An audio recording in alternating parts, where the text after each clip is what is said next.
मैं मुस्लिम समाज को साफ साफ कह देना चाहती हूं कि मैं राजनीति से संन्यास ले सकती हूं, लेकिन भारतीय जनता पार्टी से मिलकर चुनाव नहीं लड़ सकता हूं। साथियों, आप शौक मत होइए। ये लाइनें, ये बातें बहुजन समाज पार्टी के चीफ राष्ट्रीय अध्यक्ष बहन कुमारी मायावती जी ने कही है। साथियों, एक तरफ चर्चा चलता था कि बहुजन समाज पार्टी की मायावती जी भारतीय जनता पार्टी की अंदरूनी पार्टी हैं, अंदर अंदर भारतीय जनता पार्टी से मिलकर काम करती हैं। ये तमाम ख्वाहिशें चल रही थी और यह भी कहा जाता था कि बहुजन समाज पार्टी हमेशा बीजेपी के फेवर में रहती है। विपक्ष की पार्टी जो अन्य है, समाजवादी कांग्रेस, उनको घेरती है, उनकी बुराइयां करती है, उन पर आरोप लगती है, उनसे सवाल करती हैं। लेकिन भारतीय जनता पार्टी से सवाल बहुजन समाज पार्टी के राष्ट्रीय अध्यक्ष बहन कुमारी मायावती जी नहीं करती हैं। लेकिन साथियों, ये तो उल्टा हो गया। बहन कुमारी मायावती जी ने तो स्पष्ट कर दिया कि मैं राजनीति से सदा के लिए संन्यास ले सकती हूं। मुस्लिम भाइयों को खास करके उन्होंने कहा कि मुस्लिम भाई, मैं राजनीति से संन्यास ले सकती हूं, लेकिन भारतीय जनता पार्टी जो वर्तमान में कई राज्य से लेकर केंद्र तक जिसकी सरकार है, एनडीए, भारतीय जनता पार्टी, उसके साथ मिलकर कभी भी चुनाव नहीं लड़ सकता हूं, भले ही मुझे राजनीति से संन्यास क्यों ना लेना पड़ जाए। मुस्लिम समाज जिसके बाद मायावती जी के इस कहने के बाद, इस बात के बाद जो इन्होंने घोषणा की, बातें की कि मैं चुनाव भारतीय जनता पार्टी से मिलकर नहीं लड़ूंगा, मुस्लिम समाज भी खुश हो गया।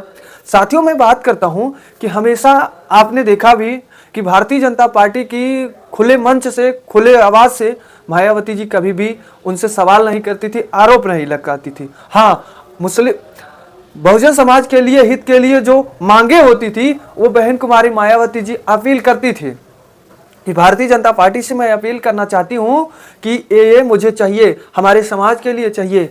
भारतीय जनता पार्टी करता था भी, बहन कुमारी मायावती जी के अपील को जो है वो फॉलो करता था, सम्मान करता था, उस पर अमल करके जो है उसका काम करता था भारतीय जनता पार्टी। आपने लखनऊ के रैली में, महारैली में भी देखा कि उन्होंने भारतीय जनता पार्टी से सवाल ना करके समाजवादी पार्टी पर सवाल किया कि समाजवादी पार्टी बहुजन समाज के हित की बात कभी नहीं करती थी।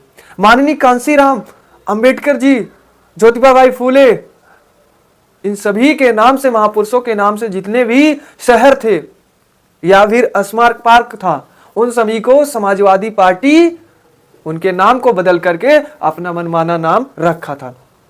ऐसे तमाम आरोप समाजवादी पे मायावती जी लगाती थी, लेकिन वर्तमान सरकार से सवाल नहीं करती थी, जिसके बाद लोग ये चर्चा करते थे कि बहन कुमारी मायावती जी अंदरूनी भारतीय जनता पार्टी की पार्टी हैं। लेकिन अब तो स्पष्ट हो गया, खुलासा कर दी बहन कुमारी मायावती जी कि मैं चुनाव से संन्यास ले सकती हूं, लेकिन भारतीय जनता पार्टी से मिलकर चुनाव नहीं लड़ सकती हूं। क्यों? ये तो थी कुछ पॉइंट।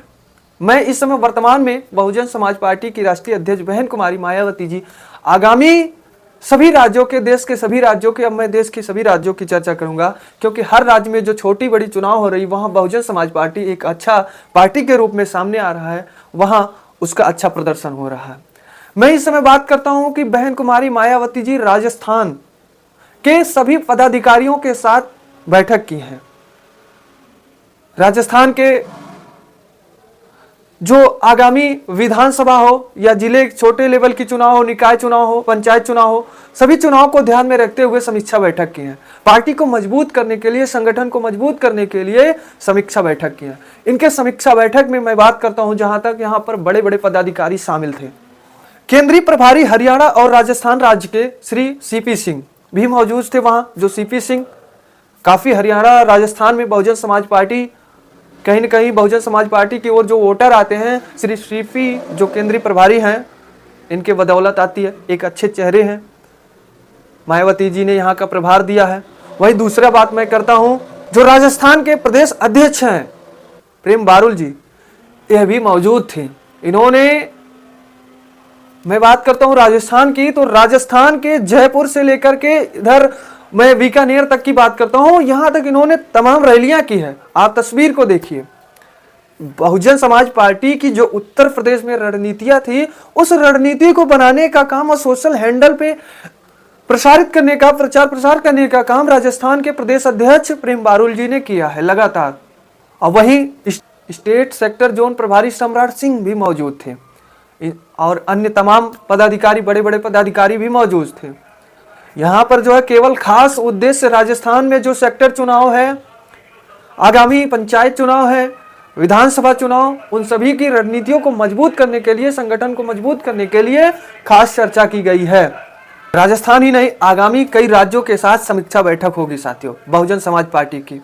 लेकिन अब बात करते हैं साथियों, इतनी बड़ी बड़ी समीक्षा बैठक हो जाती है, मीटिंग हो जाती है, जो बहुजन समाज पार्टी के सोशल हैंडल पे पोस्ट तक नहीं होती है। यहाँ तक कि मैं बात करता हूँ बहन कुमारी मायावती जी के स्वयं सोशल अकाउंट से पोस्ट नहीं होता है कोई पोस्ट कि हमारी समीक्षा बैठक हुई, मीटिंग हुई है, प्रदेश के इतने बड़े बड़े पदाधिकारी मौजूद थे।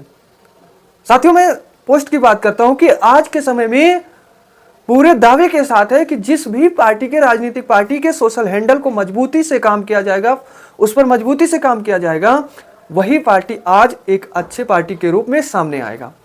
जो वर्तमान में भारतीय जनता पार्टी का देखिए, भारतीय जनता पार्टी के छोटे छोटे कार्यकर्ता से लेकर बड़े बड़े मंत्री तक कहीं भी अगर रैलियां कर रहे हैं, समीक्षा बैठक कर रहे हैं, बैठक खत्म होते ही उनके सोशल अकाउंट पर पोस्ट देखने को मिल जाता है।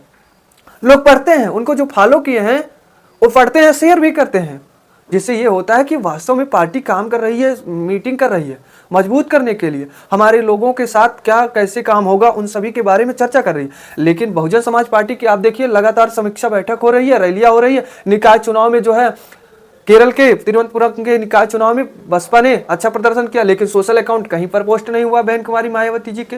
पार्टी के कार्यकर्ताओं जिन्होंने वहां जीत हासिल की, उनको बधाई तक नहीं दी है अपनी सोशल अकाउंट से बहन कुमारी मायावती जी ने।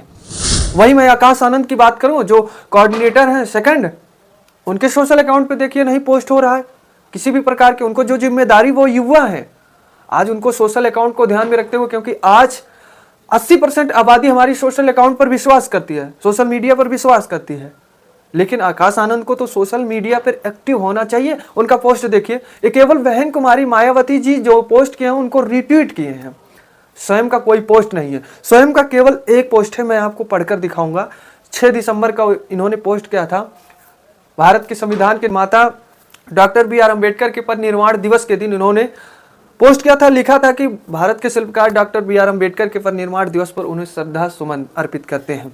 और उसके बाद इन्होंने यह लिखा था, उसी दिन अम्बेडकर के परिनिर्वाण दिवस के दिन श्रद्धा सुमन अर्पित करने के बाद इन्होंने लिखा था, बाबा साहब जी के अनुयायियों व खासकर नौजवानों से अपील है कि उनके अधूरे रहे कारवा को मंजिल तक पहुंचाने के लिए BSP की राष्ट्रीय अध्यक्ष आदरणीय मायावती जी को अपना हर स्तर पर पूरा सहयोग दे। उन्होंने केवल मायावती जी की सहयोग के बात कही है, ना कि हमारी पार्टी किस तरह से आगे काम करे, किस तरह से रणनीतियां बनाई जाएगी, लोगों को क्या क्या हम फायदा देंगे, हमारी पार्टी किस तरह से मजबूत होगी, ये कोई भी पोस्ट नहीं हुई है। केवल मायावती जी जो पोस्ट किए हैं उनको रिट्वीट किए और मायावती जी को प्रमोट करिए, ये बातें केवल आकाश आनंद ने कहा है। लेकिन समाजवादी, कांग्रेस, भारतीय जनता पार्टी के कार्यकर्ता जितने भी सदस्य जुड़े हैं पार्टी में, उनके सोशल अकाउंट पे देखिए हर दिन कई सौ पोस्टें होती हैं, लोगों को अपील की जाती हैं, कहां उनके लोगों के साथ अन्याय हो रहा है, उस अन्याय को सामने लाकर सोशल अकाउंट पर पोस्ट करते हैं। लेकिन बहुजन समाज पार्टी ऐसा नहीं करती है, जो कि बहुजन समाज पार्टी को यही ना करना हानि होती है, माइनस उसके लिए होता है। इसलिए आकाश आनंद ही नहीं, पूरे बहुजन समाज पार्टी के जितने भी कार्यकर्ता हैं, अगर वो सोशल अकाउंट पर अपना पेज नहीं बनाए हैं पोस्ट करने के लिए, तो उनको बनाना पड़ेगा, क्योंकि आज हमारी 85% से ज्यादा आबादी सोशल अकाउंट पे जुड़ चुकी है और आंख मूंद कर भरोसा करती है। तो साथियों, यह थी आज की हमारी कुछ खास रिपोर्ट। इस पर आप क्या कहेंगे कमेंट में जरूर बताएं। क्या आज की हमारी बातें जो मैंने बताया है क्या वास्तव में सही है, वह भी कमेंट में आप जरूर अपना प्यारा सा फीडबैक दें। तो दीजिए ब्रिजेश गुप्ता को इजाजत, मिलते हैं एक नई मुलाकात नई वीडियो के साथ। और हाँ, आप अगर हमें फेसबुक से देख रहे हैं तो हमारे पेज को जरूर फॉलो करें, या फिर यूट्यूब पे देख रहे हैं तो हमारे चैनल को जरूर सब्सक्राइब करें। धन्यवाद।